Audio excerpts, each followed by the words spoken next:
koutou katoa, na mihi nui kia koutou, and thank you to the Financial Services Council for hosting me this morning, for hosting all of us, particularly to you, Rod Flanagan, and to you, Richard Klipin, along with the Strategic Research Committee who've come up with the piece of work that we're focused on today.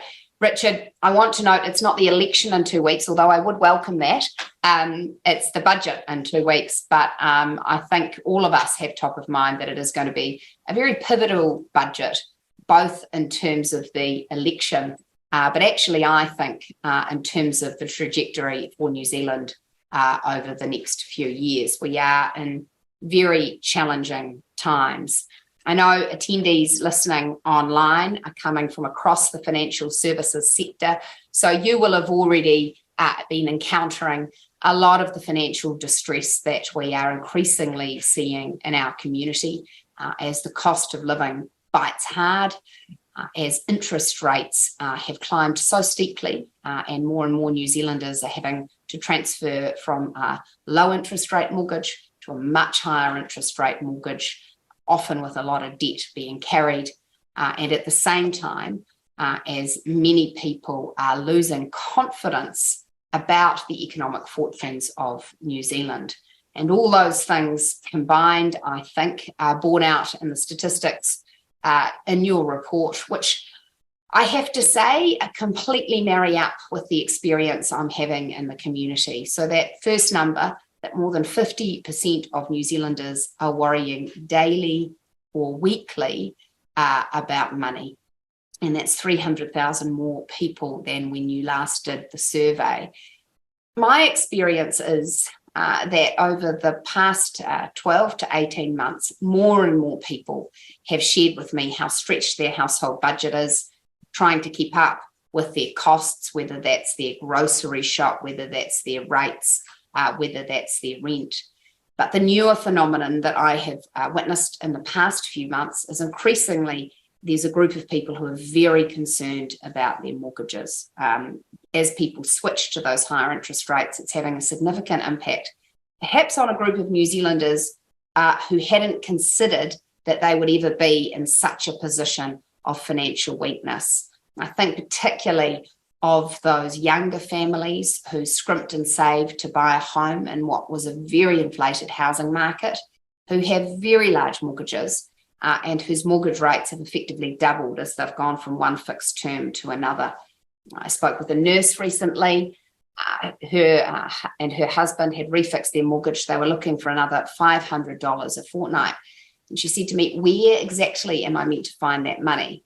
They'd chosen as a family that she would take a second job, working part-time for a travel agency. But she said, look, it's just heartbreaking. She'd had to say to her 8-year-old son during the school holidays, no, we won't be buying a bag of mandarins. And he'd said, well, no, they're healthy, Mum. And she said, no, we can't afford it because they were $11 at the supermarket. And those sorts of stories are stories that I'm hearing all the time, people who didn't expect to be in very financially difficult situations but find themselves there. When I go door knocking, it is still superannuitants, people on fixed incomes who are finding it very hard to keep up with prices.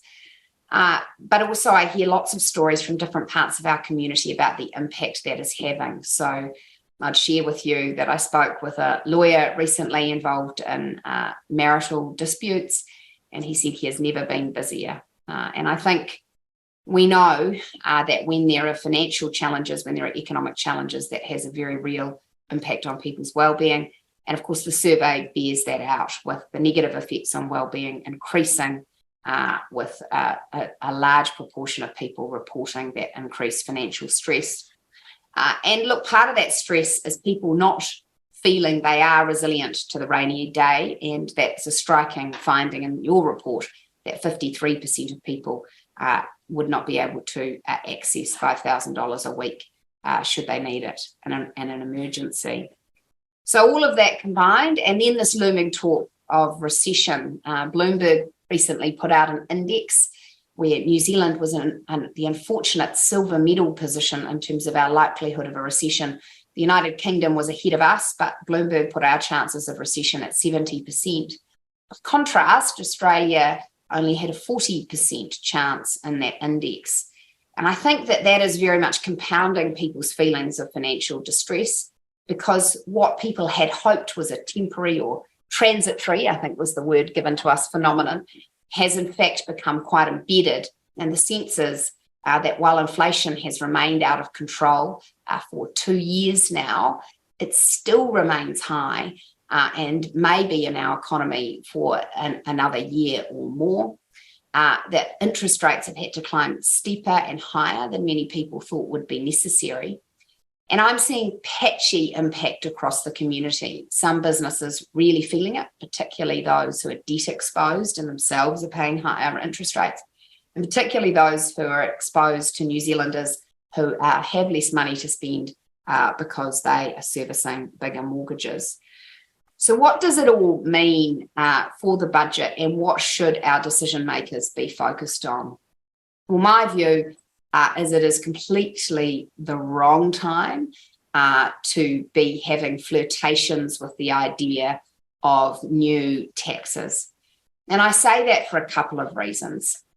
One of the reasons is actually that it goes to this question of confidence. And as I talk to you about people's lack of confidence in the future of the economy, it has created a real ripple already of concern that the government may be considering a capital gains tax, a wealth tax, some form of an inheritance tax, because there are a lot of people who look at that and say, well, that could impact me. I'm a small business owner, or I've got a large KiwiSaver account, or I've got a rental property, and they worry about their ability to manage that. But B, people understand that we are at a time of fragility in our economy. We're not at a time where we can afford to scare away investment, to scare away talent, and to scare away those people who are contributing a lot to our tax take. So I think that the uncertainty around future direction of tax policy is very concerning. For our part, we also think in the national team that this budget needs to achieve two critical things. One, it needs to chart a sustainable, long-term path to disciplined government spending. Government spending has increased significantly as a proportion of our economy. And the overwhelming response from New Zealanders I get to that is, where has all the money gone? What is the impact for those dollars? Because despite spending $1 billion more a week as a government, people point to the disastrous situation in our emergency waiting rooms, soaring violent crime, challenges across our community that extra spending does not seem to in any way have addressed. So National in this budget would like to see a path back to disciplined spending. We think the approach the government should have taken is to have asked all government agencies to put up things that are not having the impact that they need to on a bang for buck basis, so that money could be reprioritised. We believe that with that reprioritisation effort, it would be possible for the government to provide inflation adjustments to our tax thresholds. And that would be fair for a couple of reasons. New Zealanders are being hit by inflation and interest rates, but inflation is also pushing them into higher tax brackets, meaning that the average effective tax rates for median income working New Zealanders have increased significantly. And that means that they are paying more tax on a real basis. We think the government is overdue to address that, and we would, in this budget, like to see inflation adjustments to those tax thresholds. It's the right thing to do, but it's also the most principled way to ensure people have more money in their back pockets. And it's responsible where it can be done through reprioritising spending, because that way it's not putting more pressure from a fiscal impulse perspective on inflation. We think the government needs to take seriously its role in taking pressure off inflation, and therefore taking pressure off the interest rate track that the Reserve Bank is on. We would also like to see a real approach of regulatory and cost containment. We think it's distressing that there is still work going on to develop an income insurance scheme with a jobs tax that would accompany it. We don't think that the interest deductibility changes to landlords have achieved good things for our housing market. We worry that they're continuing to add costs for landlords. And we think it's certainly not a good time to be introducing fair pay agreements or so-called fair pay agreements, which promise to put a massive impost of bureaucracy on many businesses across the country at a time they are not well placed to manage it. We think immigration policy is going to be nimble. We have been out there critical of how slow the government was to move on immigration settings as worker shortages raised their very ugly head and have certainly compounded New Zealand's inflation challenges. But we acknowledge that as we look over the medium term, yes, we're going to have to remain very welcoming to the highly skilled people we need into the economy. But if some of the negative forecasts about unemployment come true, we'll also have to be nimble about adjusting those settings for some of the workers entering the economy. Look, finally, we are orthodox in the National Party. It is the Reserve Bank's job to tackle inflation. We will have the Reserve Bank before the Financial Committee tomorrow, and I will be continuing to question them about whether they think that they have delivered financial stability by allowing fiscal stimulus to have increased house prices and asset prices generally so dramatically, only for them to be coming down so rapidly now and leaving so many New Zealanders in a precarious position. That's the short term. That's this budget and where the focus should be, very much a return to disciplined spending, the government doing more to get bang for its buck, being very careful about its regulatory imposition and very orthodox policies. But medium term, I think now more than ever, we need to focus on the productive growth of the New Zealand economy. It became almost a talking point in recent years that people would say to me as National's finance spokesperson, oh, well, National, you're very focused on the economy. You always want to talk about economics and finance. And, I'm more focused on well-being, people would say to me. And I think it's become incredibly clear to all New Zealanders that it is almost impossible to have well-being if we don't have a basis of a strong, growing economy.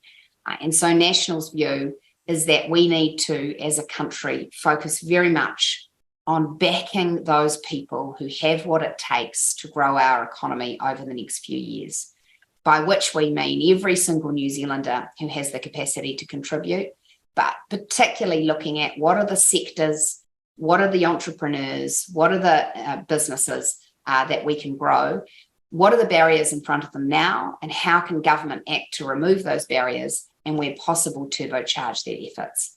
I think, for example, of the export education sector, which was decimated by COVID-19, which still is very much a shadow of its former self, even while Australia's up to full tilt. I think of our tourism sector, which has not recovered fully, which has been a wonderful source of foreign earnings in the past, and whose revival would contribute to closing what has become a very worrying current account deficit.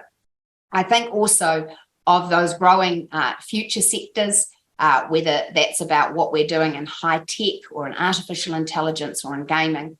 But I also think that traditional backbone of the agriculture and food producing sectors are really going to come into their own as the world worries more about food security and is more challenged in its supply chains. To enable the growth that New Zealand's going to need to deliver better living standards and well-being to our people, there's 5 areas a national government will be focused on. The first is education. If we look inside our classrooms today, we have a very worrying indication of where our workforce might be in 10 or 15 years. Achievement in the basics of reading, writing and maths has declined, and National is determined to both arrest that decline and deliver quick progress so that our students are learning more. We're particularly worried about the impact truancy and declining achievement is having on students from lower socioeconomic communities. We believe that's a future social, moral and economic disaster. And we hold true to our belief that yes, we must invest more in education, that is necessary, but it is not sufficient. The government has increased investment in education by about $5 billion a year annually, and yet the basics haven't been got right. So we will be returning to some simple things, an hour of reading, writing and maths every day, a prescriptive curriculum that sets out what students need to learn, assessment, progress monitoring, much more resourced support for teachers in terms of lesson plans and instruction. Education will be a critical focus. Second, we think government has a role to play in supporting innovation across the economy, both in terms of making it easier for our venture firms, our growing firms to access global capital, and you will hear more from us on that. Also, their ability to access specialised talent needed to grow their businesses in terms of immigration policy.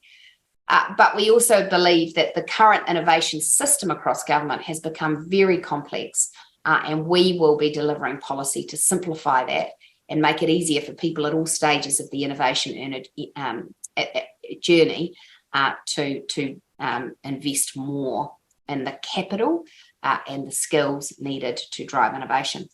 Third, we think that New Zealand continues to suffer from an infrastructure deficit that will hold back the productivity of our economy if we're not to get on with addressing it.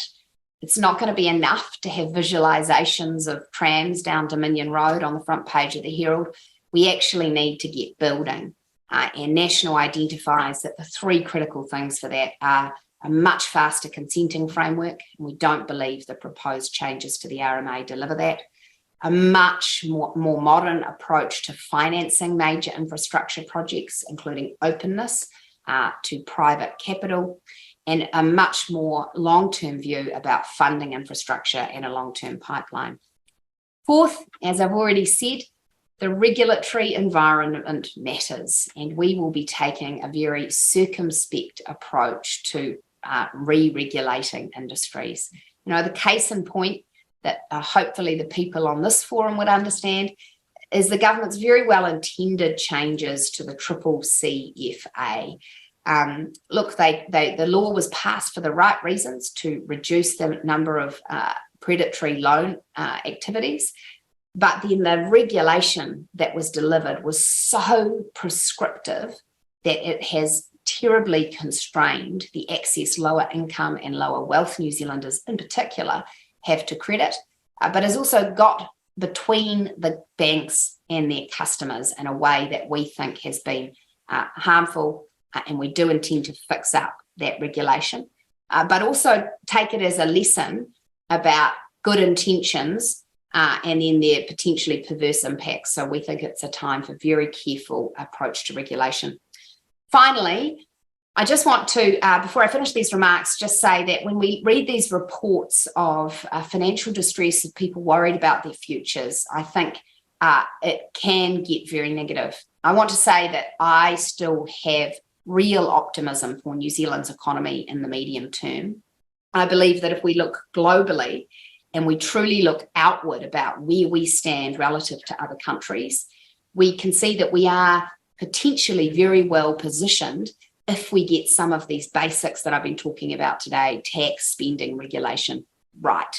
And I say that because when I look out into the world, I see New Zealand as one that already has free trade agreements with many of the major markets our exporters wish to access. We have very strong trading relationships in the fastest growing part of the global economy.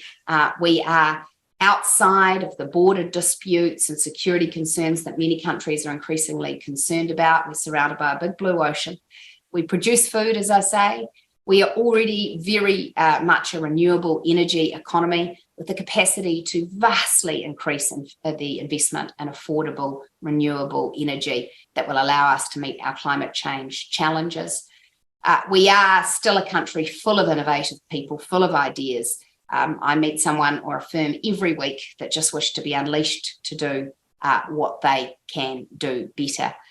So there is reasons to be optimistic for the economy, but we are only going to deliver more financial security to New Zealanders if we get back to the basics of managing a strong economy. And so you will hear a lot more from National on that agenda over the next few months as we lead into the election. And I want to thank each of you who in your communities and your businesses are doing your bit to support New Zealanders in need.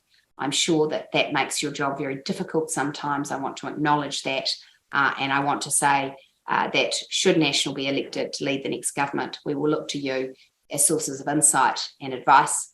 And I'd like to thank you for coming on this forum this morning. Thank you. Yeah, thank you, Nicola, and thank you for that very optimistic outlook mixed with some of the real challenges ahead. How do you? There's time for just a couple of questions. I know. How do you actually balance those two things? That sense of what's in front of us today, but kind of painting a much brighter future. Yeah, look, I think we have to be very realistic about how hard it is out there for New Zealanders. You know, I recently visited a food bank in the Ohariu electorate where I'm Nationals candidate. They used to serve the whole Wellington region. They've now had to cut back to serving just the Tawa and Porirua area because even though they're still taking in the same amount of food to be distributed, there is so much more need in the community that they can only service that smaller area. So I wouldn't want to underestimate just how hard it is for so many people in our community at the moment. But what makes me optimistic is that actually there are some sensible economic policies and approaches that we can take that will make a difference. We do have it within our control to implement policies that will allow us to get through the inflation crisis better, that will take pressure off interest rates, and that will revive confidence in the economy. And I'm of the believer that yes, economies are about numbers and maths and finances, but that idea of confidence is really important.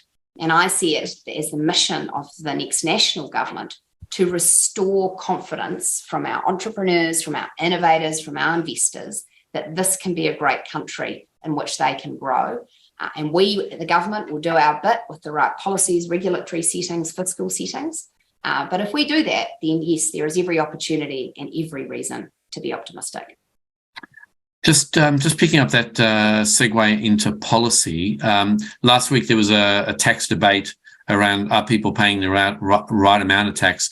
You've kind of painted the picture around bracket creep and so on. I mean, what's your sense of the tax system? Are we more or less in the right place, or is there a little bit of tweaking to do? Look, I think the place to start is to remember New Zealand doesn't have a revenue problem right now. Our tax revenue on an annual basis has increased $43 billion a year just in the past 5 years since 2017. So our tax system is doing a good job of bringing the cash into the coffers. To give you a sense of that figure, that's an average of $17,500 more in tax per New Zealand household. So we don't have a revenue issue. We have had a spending issue.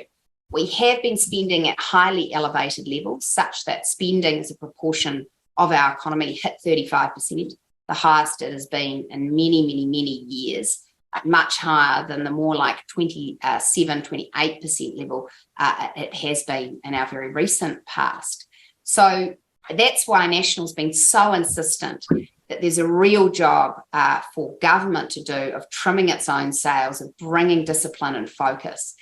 And when I talk about that, often people think, oh, well, that means putting lines through things. Yes, to some extent.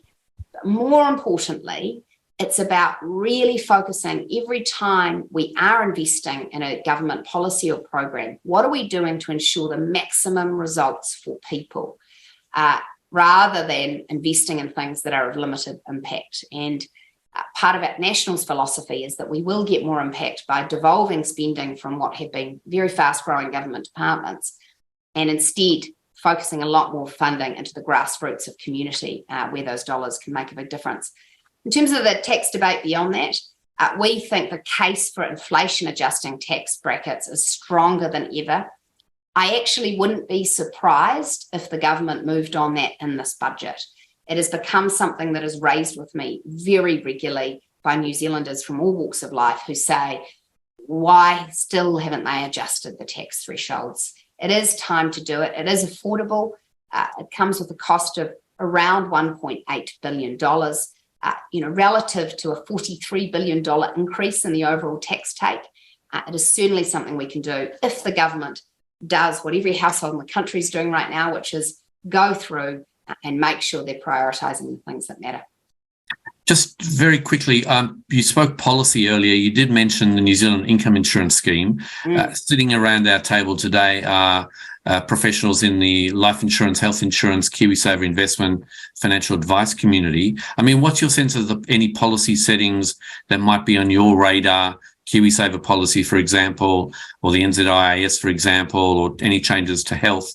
What's your sense of that? Look, on the income insurance scheme, National has opposed it because we do think that there is already a private market doing a job in that area. And we also think that New Zealand has proudly had a good social welfare safety net, such that imposing a levy-funded, tax-funded income insurance scheme does not make sense for our economy. And it's certainly been my experience that when I explain to working people that they would be paying a levy of hundreds, and in some cases more than $1,000 every year to fund it, they don't like that idea at all. Chris Hipkins was quite quick to say, look, it's off the agenda. In fact, there's still a unit working away on it. There were actually jobs being advertised to work in the income insurance team just over the weekend. So I think the government just has it on pause, but are keen to ramp it back up again. And National will continue to oppose it. Now, look, on KiwiSaver, we've been really clear in our commitment that we won't be mucking around with it in the sense of playing with people's obligation, playing with people's entitlements. We opposed the proposed KiwiSaver tax. But we do recognise from KiwiSaver providers and those involved in the Financial Services Council that there are still things that can be done to ensure that schemes and providers have the flexibility to make the best investments on behalf of their Kiwi savers.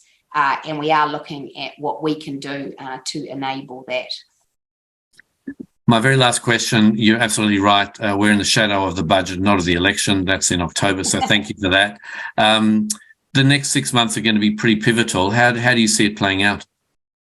Look, I in a funny way, I take a step back and I think less about the election and more about how rough it's going to get for a lot of Kiwis over the next 6 months. I think we are going to have a really hard winter. As we've discussed, there are still a significant number of people who haven't switched to their higher interest rate yet. And we've got some very heavily indebted households. And yes, notionally, banks have stress tested them. And yes, it's true that many of them will keep paying their mortgage.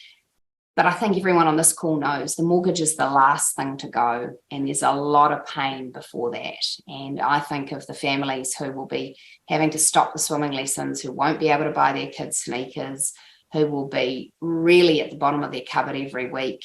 I think of the hardship we're going to see from, I think, parts of the community that have never felt that hardship before. And I think we're in for a tough winter. I worry about the impact that will therefore have on our retail businesses, on our hospitality businesses, but on businesses as a whole. As you said in your opening remarks, Richard, I think the one thing holding everything up at the moment is the fact that we've still had low unemployment, which is a blessing. But, you know, I do start to hear from people in the community that that's starting to shift a bit as more and more businesses come under pressure and a feeling that they have to let people go. So, look, I worry about how tough the next 6 months are going to be. For our part, from a political perspective, look, National welcomes a focus on the fundamentals of an economy. Because as I said at the beginning, we do think New Zealand has good prospects, but we think that the case for strong fiscal policy, disciplined regulatory approaches, the policy that's far more focused on outcomes rather than slogans, that is incremental, doesn't promise things overnight, whether it's 100,000 Kiwi built houses or, you know, an end to child poverty, but instead looks at what are the underlying settings. How can we better align with the best performers in the developed world? How can we open ourselves more to global opportunities? How can we remove the regulatory and other barriers that businesses tell us are holding them back? So I'm welcoming those conversations. I think our job in this election campaign will be to connect with New Zealanders in what is a really hard time, to give them reasons for optimism. Yora, thank you for your remarks. Thank you for being so gracious with your time. I'm just going to hand briefly to Rob Flanagan to do a vote of thanks, and then we'll continue on. Kia ora, Nicola, thank you very much. Kia ora, thank you so much for the opportunity, Richard. Thanks, Richard, and thanks, Nicola, for your talk.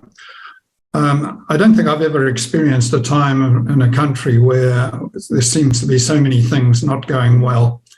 And of course, as you say, the next 6 months are going to be particularly hard. I think what we're looking for is how do we climb out of it? What are the principles, etc.? And thank you very much today, because I think you've given an indication of that journey ahead for us. It won't be easy, of course, but having transparency of where we're going and that it is under control and that as an industry we can participate and support and help you.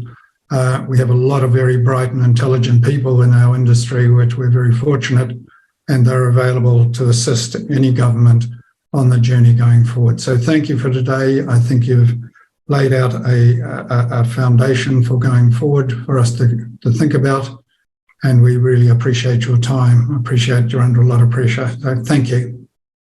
Thank you. And I'll now go and meet my parliamentary colleagues at the Finance and Expenditure Committee. Enjoy your morning, everyone, and thank you again for the opportunity. Kia ora, thank you, Nicola.